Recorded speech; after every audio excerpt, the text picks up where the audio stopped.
विराट कोहली ने अपने करियर में सब कुछ जीत रखा था, बाकी थी तो बस एक T20 world cup trophy. T20 world cup 2024 की आखिरी गेंद के साथ उनका वो सपना भी पूरा हो गया। 12 साल से विराट कोहली जिस ट्रॉफी को जीतने की कोशिश कर रहे थे, आखिरकार वो उनको हासिल हो ही गई। ट्रॉफी जीतने के साथ ही विराट कोहली T20 क्रिकेट से रिटायरमेंट की घोषणा भी कर देते हैं। फॉर ओवर अ डेकेड जी तोड़ मेहनत करने के बावजूद ट्रॉफी जीतने का उनका सपना बार बार टूटता रहा। विराट कोहली की T20 वर्ल्ड कप जीतने के सपने की शुरुआत 19 सितंबर 2012 को अफगानिस्तान के खिलाफ शुरू हुई थी। अपने डेब्यू मैच में विराट एक शानदार अर्धशतकीय पारी खेलते हैं और T20 वर्ल्ड कप डेब्यू में अर्धशतक लगाने वाले तीसरे भारतीय खिलाड़ी बनते हैं। उन्हें प्लेयर ऑफ द मैच का अवार्ड भी मिलता है। अगले मैच में इंग्लैंड के खिलाफ 40 रन की पारी खेलते हैं, लेकिन उनकी सबसे बेहतरीन इनिंग आती है पाकिस्तान के खिलाफ सुपर 8 मुकाबले में, जहां विराट नाबाद 78 रनों की एक शानदार पारी खेलते हैं। इंडिया इस टूर्नामेंट में ऑस्ट्रेलिया के खिलाफ मात्र एक मैच हारती है, लेकिन नेट रन रेट के कारण सुपर 8 स्टेज में टूर्नामेंट से बाहर हो जाती है। विराट 5 मैच में 2 अर्धशतकों के साथ 185 रन बनाकर टूर्नामेंट में इंडिया की तरफ से सर्वाधिक रन बनाते हैं। 2014 T20 वर्ल्ड कप तक Virat Kohli well and truly Indian batting lineup के लीडर बन जाते हैं। इंडिया उन पर हैविली रिलाई करने लगी थी और वो भी लगभग हर बार ही डिलीवर करते थे। पहले ही मैच में पाकिस्तान के खिलाफ कोहली मैच विनिंग इनिंग खेलते हैं और उसके अगले दोनों मैचों में अर्धशतक ठोक देते हैं। इंडिया वर्ल्ड कप के सेमीफाइनल में पहुंच जाती है और वहां साउथ अफ्रीका के खिलाफ विराट कोहली एक बार फिर से इंडिया की नैया पार लगाते हैं। विराट सेमीफाइनल में 72 रन की नाबाद मैच जिताऊ पारी खेलते हैं। जब भी टीम इंडिया को उनकी जरूरत थी, विराट ने उस हर मौके पर अपना जौहर दिखाया। फाइनल में भी श्रीलंका के खिलाफ वो 58 बॉल में 77 रन की पारी खेलते हैं, लेकिन श्रीलंका इंडिया पर भारी पड़ती है और कोहली का ट्रॉफी जीतने का एक और प्रयास व्यर्थ जाता है। विराट टूर्नामेंट के 6 मैचों में 106.33 की एवरेज से 319 रन बनाते हैं, जिसमें 4 अर्धशतक भी शामिल होते हैं। विराट कोहली को प्लेयर ऑफ द टूर्नामेंट का अवार्ड मिलता है।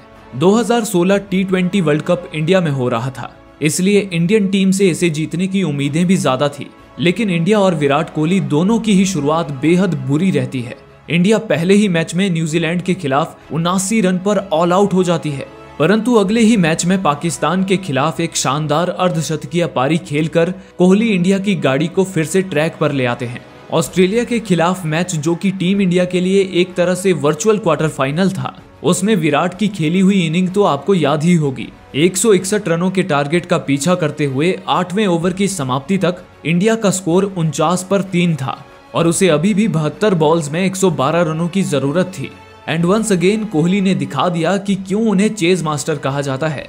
51 बॉल में 82 रन बनाकर उन्होंने अकेले दम पर इंडिया को ये मैच जिता दिया। उनकी इस इनिंग को क्रिकेट की ग्रेटेस्ट इनिंग्स में गिना जाता है। In the next match West Indies के खिलाफ सेमीफाइनल में भी कोहली 47 बॉल में 89 रन की पारी खेलते हैं, लेकिन इतना काफी नहीं होता है और इंडिया सेमी की सेना के सामने घुटने टेक देती है। 5 मैचों में विराट 136.50 की एवरेज से 273 रन बनाते हैं एंड वंस अगेन वो इंडिया के हाईएस्ट स्कोरर और टूर्नामेंट के सेकंड हाईएस्ट रन स्कोरर बनते हैं और लगातार दूसरी बार प्लेयर ऑफ द टूर्नामेंट बनते हैं। ऐसा करने वाले वो पहले क्रिकेटर बनते हैं। पिछले 3 T20 वर्ल्ड कप टूर्नामेंट्स में विराट कोहली इंडिया के हाईएस्ट रन स्कोरर रहते हैं and contributed heavily to the team's total, जो कि हर टूर्नामेंट में बढ़ता ही गया। 5 साल बाद कोहली को T20 वर्ल्ड कप में इंडियन टीम को लीड करने का मौका मिलता है, लेकिन कोहली की कप्तानी में इंडियन टीम टूर्नामेंट के इतिहास का अब तक का सबसे खराब प्रदर्शन करती है। विराट कोहली केवल पाकिस्तान के खिलाफ एक अर्धशतकीय पारी खेल पाते हैं और टीम इंडिया ग्रुप स्टेज में ही टूर्नामेंट से बाहर हो जाती है।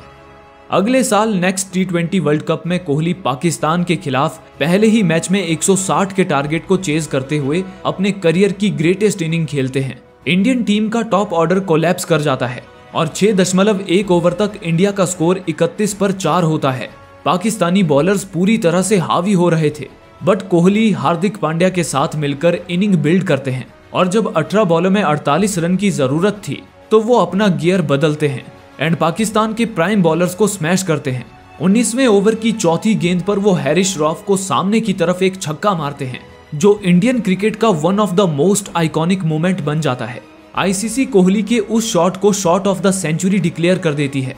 कोहली इंडिया को मैच जिताकर ही वापस लौटते हैं और 53 बॉल्स में 82 रनों की पारी खेलकर पाकिस्तान के जबड़े से जीत छीन लेते हैं। कोहली अपनी इस जबरदस्त फॉर्म के बल पर इंडिया को एक बार फिर से सेमीफाइनल में पहुंचा देते हैं, लेकिन उनको यहां फिर से हार का सामना करना पड़ता है। पहली पारी में लगाया उनका अर्धशतक भी कोई काम नहीं आता और Jos Buttler and Alex Hales 10 wicket से इंडिया को करारी मात देते हैं। Again Kohli was India's highest scorer in the tournament with 296 runs.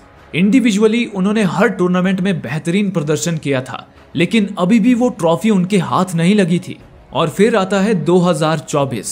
Kohli world cup के ठीक पहले आईपीएल में बेहतरीन प्रदर्शन से ऑरेंज कैप जीतकर टूर्नामेंट में आ रहे थे।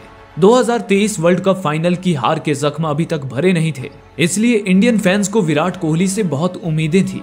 इंडिया अपने हर मैच में शानदार प्रदर्शन करती है, चाहे बैटिंग हो चाहे bowling. Indian players were up to the mark, लेकिन कोहली आउट ऑफ फॉर्म चल रहे थे।